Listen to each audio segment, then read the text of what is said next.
所谓国际科学家究竟是什么身份？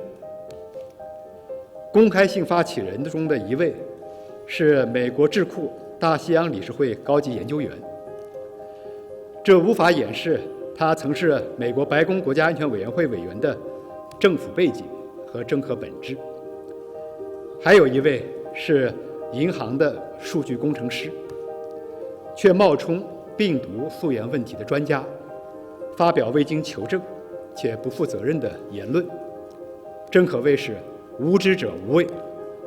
公开信还提出，由西方国家与七国集团、美日印澳四国机制等共同开展替代调查。这是个别国家假借所谓国际科学家之笔，暴露了其真实想法，就是毫不避讳搞有罪推定，不加掩饰搞政治操弄。我在此强调的是，溯源的工作是科学问题，坚持依靠科学家，坚持科学态度，坚持运用科学方法，才是正确路径。任何把溯源问题政治化的行径，都是在毒化科学研究氛围，阻碍全球溯源合作，破坏全球抗疫努力。我们奉劝个别国家和有关势力停止这些拙劣的表演，真正为人类生命健康做出积极的贡献。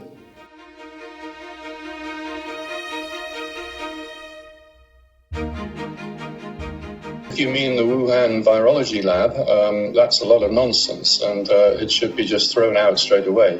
Something starts somewhere, everywhere in the world. The last flu epidemic started in Mexico.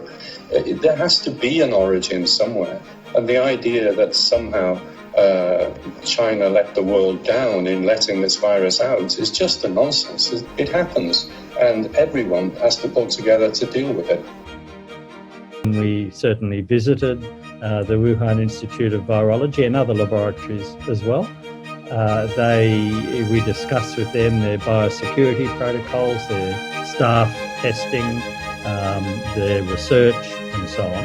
And based on the evidence that we were given, we thought that a laboratory leak was unlikely, highly unlikely.